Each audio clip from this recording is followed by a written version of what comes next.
This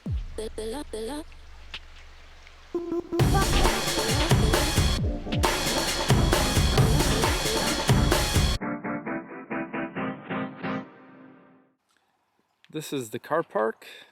Not a bad view for a car park. I'll give Scotland that. And we are roughly 20-ish miles north of Ullapool. Today we are at the Knockan Crag National Nature Reserve. Hopefully I'm saying that right. Here it is, in case you were wondering. And what we will be doing today is the Yellow Trail. Following along this, hopefully getting some good pictures. I think on the internet it said somewhere about an hour walk.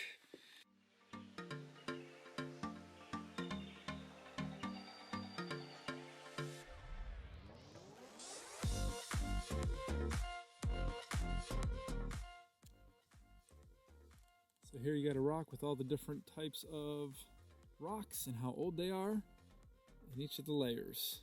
Neat little place.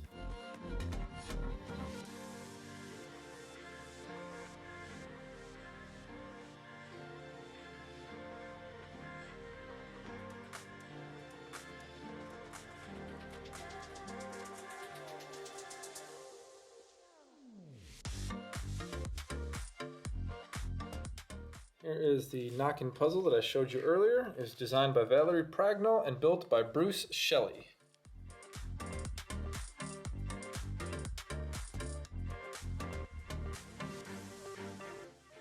So we've got German, Spanish, Italian, French, English. Scotland gets its own? I'm going to assume Gaelic. Hallo, smisje Ben Peach. Je zou me hopen John Horn. Als je niet koper als leer rausige gjoles vrichting. Aan ik me heen is Ben gekrikt naar Knockan. En nog keert je op 83. Als je me keert bij ons je promotion. En je rausige naar krikken nuggets jespet le gjolig in ille. Dus me gerig, loper je mag, je waar tachers te show. Gejavin, je aach anders gaan show. I think I was right. I think that was Gaelic. Let's go back to English.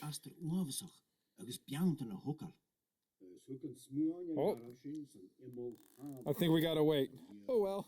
We have a 520 million years ago trilobite scuttled across the floor of a warm sea. Their trails can sometimes still be seen in the surface of folkid beds. Identical fossils are found in rock in the same age in America, but the trilobites found in the rest of Britain are completely different.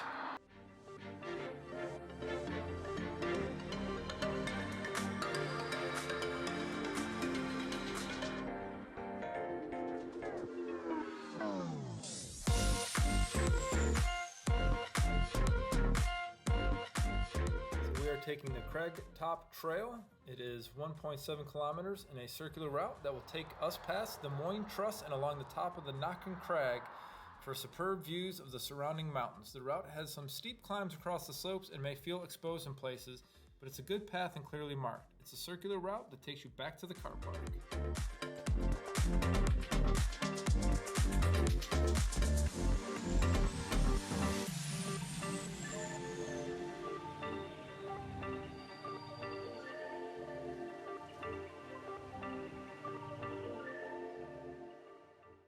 So inside the visitor center is this little mountain display, which is really cool and nice that it explains the mountains across the way, which is very nice, very picturesque.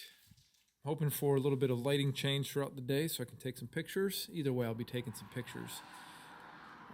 Pretty sure the video isn't doing this any justice, but it is very beautiful out here. Stack Pollock. Norse people had a major influence on this area and left their traces in the language. Stock comes from stack, meaning a steep hill. Maybe that's where I get my name from. Maybe I am a steep hill.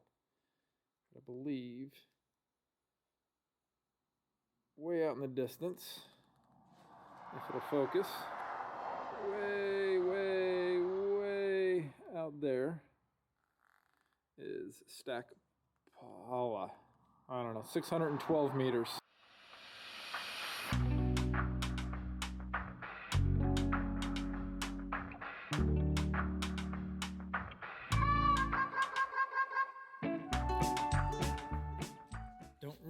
what she is looking at, but not much up there. I think this statue should have been turned around. But what do I know? So we have literally walked from here, bear with me here, to here. Not very far. And we already had to walk back to find out which way the trail went, even though this clearly says trail to the left. Yet there's a fork in the path. I think this could have been a little bit better marked, but there's no rush.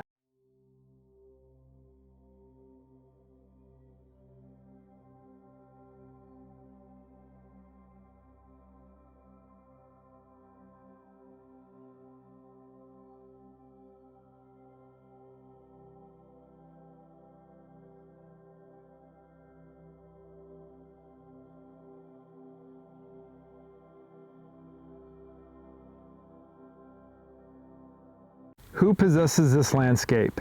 The man who bought it, or I who am possessed by it? False questions for this landscape is masterless and intractable in any terms that are human. Something to do with time has all to do with shape and size, the million shapes of time. Its millions of appearances are true, mountains and more, and tingling water drop that runs and hangs and shakes time towards a stop. So a few meters under our feet is a layer called pipe rock. We've moved this piece up from an old quarry so you can get a closer look. Pipe rock is made up of sand that was deposited at the edges of long vanished ocean. Imagine a pure white sandy beach over 150 km long. The water was as warm as it is in the Bahamas today. The pipes are burrows made by sandworms. And here is the pipe rock that they brought up.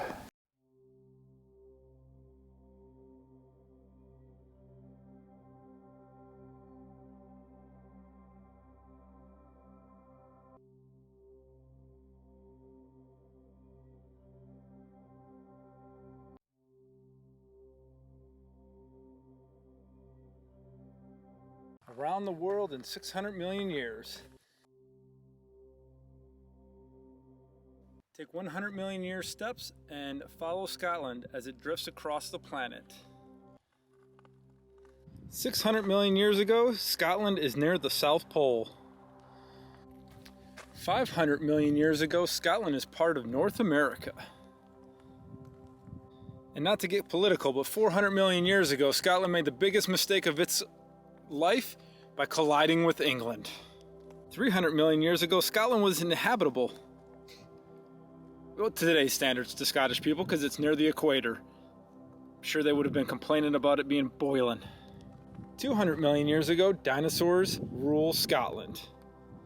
Still do, from what I'm told. 100 million years ago, Scotland is under a shallow sea. Under the sea. And just like that, it's the end of the journey. Or is it? Welcome to Knockan Crag.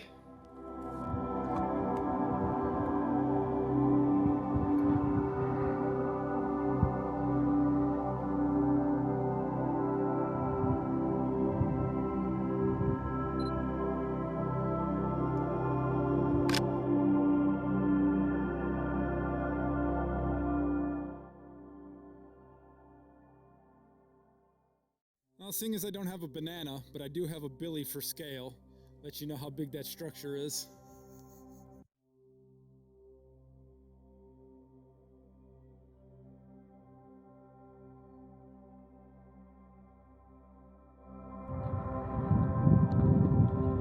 Woo! Fossils! I'm sure they're fake.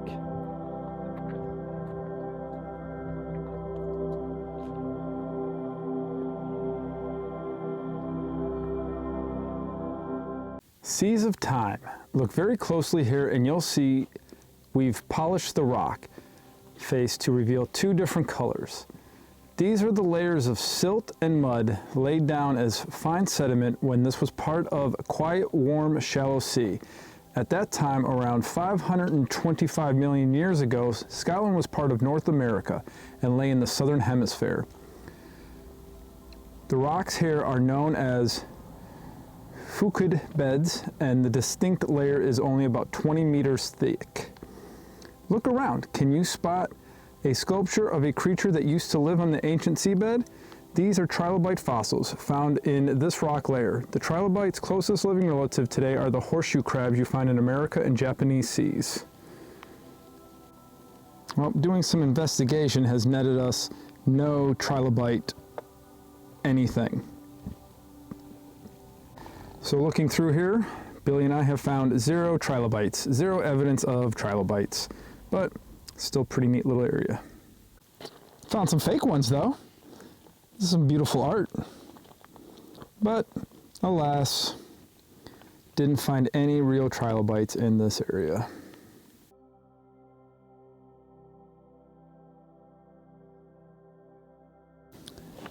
Maybe, just maybe, we can find some in this next rock. We'll see. Well, after much searching, still no trilobites. Oh well, I'm having a good time. The elevation gain isn't too terrible. It's a pretty easy hike so far to this point. The scenery just doesn't get old either. Catch you back in a bit. Moin thrust, this way. Climb the steps and be the Moin thrust. You are far below the surface of the planet and 75 kilometers away.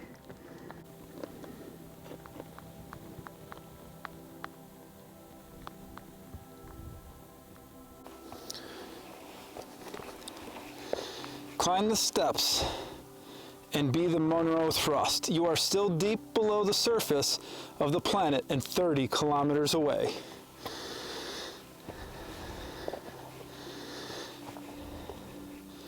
You are now at Knockan Crag, but still 2 kilometers below the surface.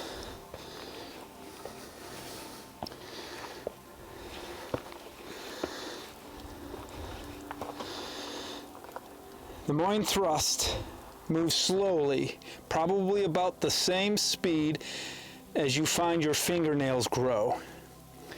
Several kilometers of schist rock once lay above the thrust. Over millions of years of rain, rivers, and ice gradually wore it away.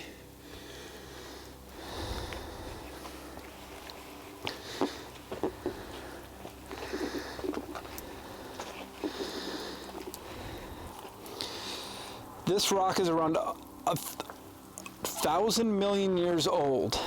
Movement of the Earth's land masses 430 million years ago forced this old rock towards the surface. It moved up and over younger rocks. This one's very hard to read. Look at these and see. Yeah, it's too faded and worn away. But it's probably telling me to look at this. Found a rock. It's probably some art shaped like a hand. It's got some wording on it, but again, it's all faded and worn away. Can't really read it.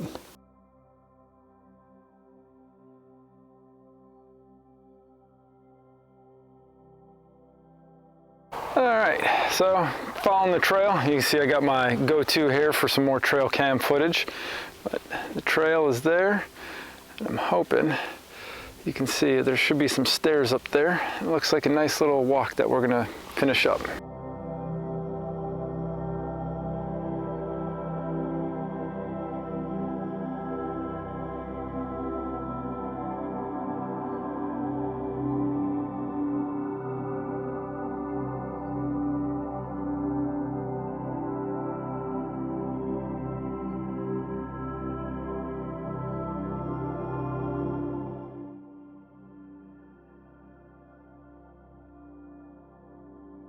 Go to the mountains to read the immeasurable course of time. Theory of Earth, 1788.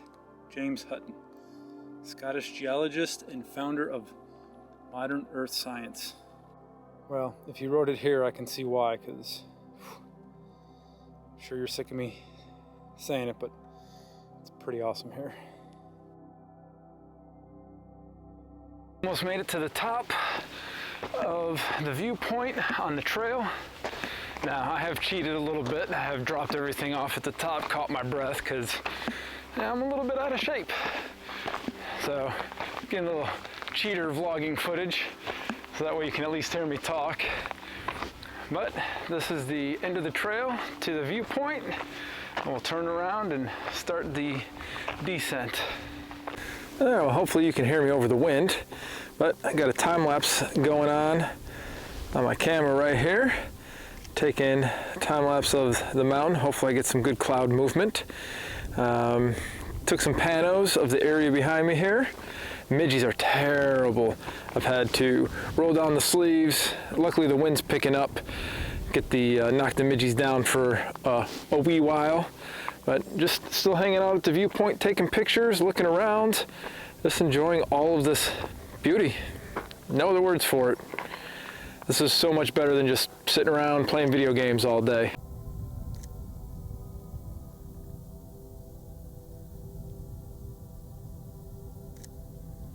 I don't know if you can see over my shoulder over here the movement in the clouds, and that's what I'm trying to take a time lapse of. Hopefully it comes out well, and if it is, I will put it in right here.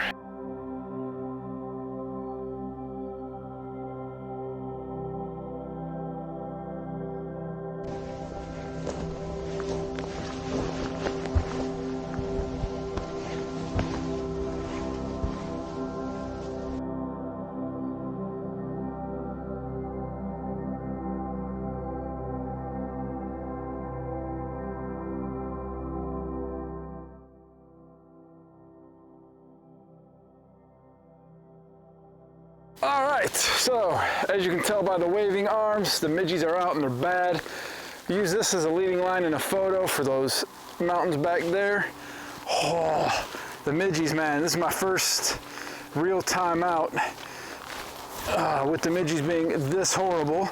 I'm wondering if you can see it on my hand, and they are just everywhere.